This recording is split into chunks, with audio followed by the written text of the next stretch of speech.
여러분 안녕하세요. 찾아가는 새벽기도 시카고 예수사랑교회 조선영 목사입니다. 오늘도 어김없이 찾아오시는 주님의 은혜와 평강이 저와 여러분의 삶에 종일 풍성하기를 기도합니다. 찾아가는 새벽기도는 기쁨의 언덕으로라는 연합감리교회 말씀 묵상집을 본문으로 사용하고 있습니다. 오늘 함께 나눌 하나님 말씀은 구약성경 출애굽기 37장 25절부터 29절까지 말씀입니다. 제가 읽어드리죠. 그가 또 조각목으로 분향할 제단을 만들었으니 길이는 한 규빗이요 너비도 한 규빗이라. 네모가 반듯하고 높이는 2규빗이며 그 뿔들이 제단과 연결되었으며 제단 상면과 전후 좌우면과 그 뿔을 순금으로 싸고 주위에 금테를 둘렀고 그 테 아래 양쪽에 금고리 둘을 만들었으되 곧 그 양쪽에 만들어 제단을 매는 채를 꿰게 하였으며 조각목으로 그 채를 만들어 금으로 쌌으며 거룩한 관유와 향품으로 정결한 향을 만들었으되 향을 만드는 법대로 하였더라. 아멘. 오늘 본문은 여전히 이 성막을 만드는 부분 중에서도 분향할 제단을 만드는 부분입니다. 그런데 재료 중에 조각목이란 나무가 등장합니다.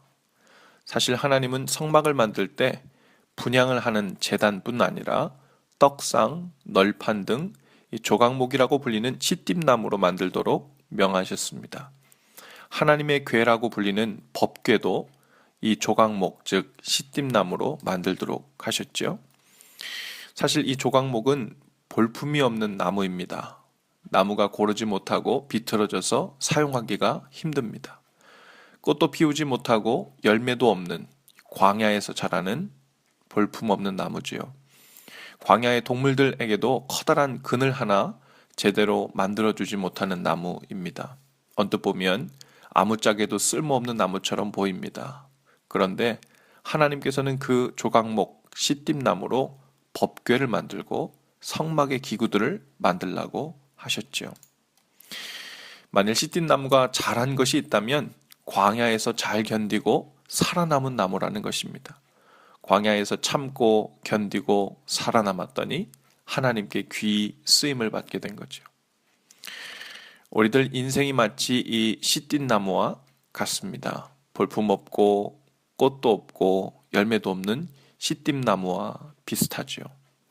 마음과 생각은 자꾸만 죄와 악한 것을 쫓아 비틀어지고 선한 것이 없습니다. 아무짝에도 쓸모없는 시띠나무처럼 보입니다. 그러나 이 광야 같은 험한 인생길을 지나는 동안 주님의 은혜를 의지하여 견디고 연단될 때 주님께 귀히 쓰임받는 존재로 변해갑니다. 가느다랗고 긴 대나무는 세찬 바람에도 쓰러지지 않기로 유명하죠. 사이사이에 나 있는 마디가 대나무를 지탱해 주기 때문입니다. 그 마디를 형성하기 위해 대나무는 잠시 성장을 멈춥니다. 성장을 멈춘 상태에서 더 이상 이제 위로가 아니라 옆으로 굵은 마디를 만든 다음에 다시 성장하는 거죠.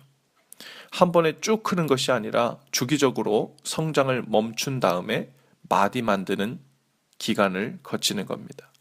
아마 마디가 없다면 매끈하게 쭉 뻗어 더 보기에 좋았을지도 모릅니다. 그러나 바람에 버티지 못하고 금방 부러지고 말겠죠. 대나무를 위기에서 버티게 해주는 것은 다름 아닌 어려운 인생의 때를 믿음으로 반응하여 견딘 증거, 즉 그 단단한 마디들입니다. 우리 인생도 마찬가지죠. 시련과 고통과 연단을 통해 인생의 마디가 만들어집니다. 인생의 마디가 만들어질 때에는 마치 성장이 멈춘 것 같고 인생의 성취가 없는 것처럼 느껴지고 다른 사람들과의 경쟁에서 뒤처지고 있는 것처럼 느껴질 수 있습니다. 그러나 인생의 어려운 시기들은 나중에 닥칠 더 큰 고난과 어려움들을 버텨낼 수 있는 인생의 마디를 만드는 과정이라고 볼 수 있습니다. 그런데 많은 사람들이 키가 큰 나무처럼 폭풍 성장하여 키 큰 나무로 살기를 원하죠. 그러나 마디 없이 계속 자라기만 하면 언젠가는 바람에 부러지고 말겠죠. 중간중간 인생의 굵은 마디가 있어야 인생 전체를 잘 버티고 살아갈 수 있습니다. 이제 살면서 어려움을 만나고 고난과 시련이 임하면 이렇게 생각해 볼 수 있기를 바랍니다. 강한 바람에도 쉽게 부러지지 않는 대나무처럼 하나님께서는 내 인생에도 또 하나의 마디를 만들어 주시는구나. 하나님은 우리의 고통을 조금도 낭비하시는 분이 아닙니다. 보통 우리가 어떤 문제를 놓고 기도할 때 받게 되는 응답은 둘 중 하나이죠. 하나님께서 문제를 해결해 주시거나 혹은 그 문제를 감당할 수 있는 힘을 주시는 것입니다. 어떤 문제나 고난의 일에 대하여 오랫동안 기도했지만 하나님께서 묵묵부답인 것 같은 때가 있습니다. 문제는 해결될 기미가 보이지 않을 때가 있습니다. 그렇다면 감당할 수 있는 힘을 달라고 하나님께 기도할 수 있기를 바랍니다. 지고 있는 짐을 내려놓게 해달라고만 기도하지 말고 주님께서 주신 은혜로 능히 감당할 수 있도록 해달라고 구하실 수 있기를 바랍니다. 믿음으로 단단하게 연단된 조각목과 같은 인생이 되어서 하나님의 거룩한 뜻과 그 나라를 위해 오늘도 요긴하고 복되게 쓰임받는 삶이 되실 수 있기를 바랍니다. 기도하십시다.